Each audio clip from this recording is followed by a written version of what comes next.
আসসালামু আলাইকুম। ফ্রিজ থেকে সন্দেশের প্লেট বের করে দেখি কিছু সন্দেশ নেই। পরে বাচ্চা পাটিকে জিজ্ঞেস করে জানতে পারলাম তারা একটু টেস্ট করে দেখেছে। টেস্ট করতে গিয়েই অর্ধেকটা শেষ। বোঝেন ব্যাপারটা? কত স্বাদ হয়েছিল মিষ্টিটা। আর এরকম মিষ্টি বানালে সবাই অনেক মজা করে চেটেপুটে খাবে।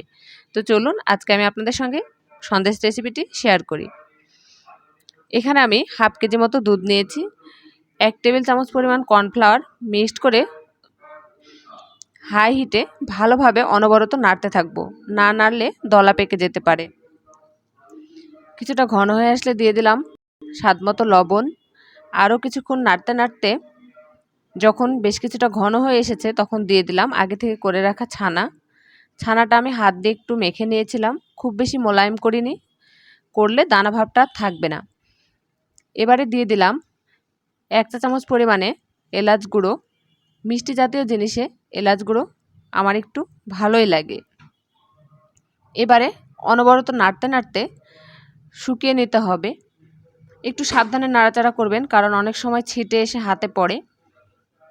কিছুটা শুকিয়ে এসেছে। এবারে আমি দিয়ে দিলাম চিনি। চিনিটা আমি একটু পরে পরে দেব। খুব আলতো হাতে নাড়াচাড়া করবেন আর খেয়াল রাখবেন নিচে যাতে পোড়া না লাগে। এবারে আমি আরও কিছুটা এলাচ গুঁড়ো দিয়ে দিলাম এবং এবারে দিব একটু ঘি। আমি এখানে 2 চা চামচের মতো ঘি দিয়েছি, খুব বেশি দেইনি। ঘি দিলে স্বাদটা একটু বেড়ে যায়, ভালোও লাগে। এবারে অনবরত নাড়াচাড়া করতে করতে শুকিয়ে নিতে হবে। অনেক বেশি শুকিয়ে নেওয়া যাবে না। দেখেন আমার চামচ থেকে পড়তে একটু দেরি হচ্ছে, কিন্তু চামচের সঙ্গে লেগেও থাকছে না। এবারে চুলাটা বন্ধ করে দিলাম। আগে থেকে একটি সার্ভিং প্লেটে ঘি মাখানো ছিল, তাতে সবগুলো ছানা ঢেলে নিলাম। এবারে চারপাশে ছড়িয়ে একটু সমান করে নেব। হাতে একটু ঘি মাখিয়ে আমি উপর থেকে একটু চেপে দিলাম এবং ছুরির সাহায্যে কেটে আমি এর উপরে একটা একটা করে কাঠবাদাম বসিয়ে দেব।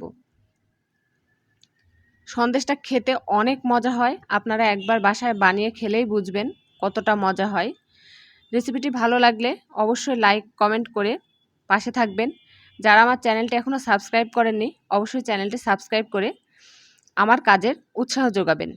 আর এতক্ষণ ধৈর্য ধরে যারা ভিডিওটি দেখলেন তাদেরকে অসংখ্য ধন্যবাদ। সবাই অনেক অনেক ভালো থাকবেন, সুস্থ থাকবেন। দেখা হবে পরবর্তী অন্য কোনো ভিডিওতে। আল্লাহ হাফেজ।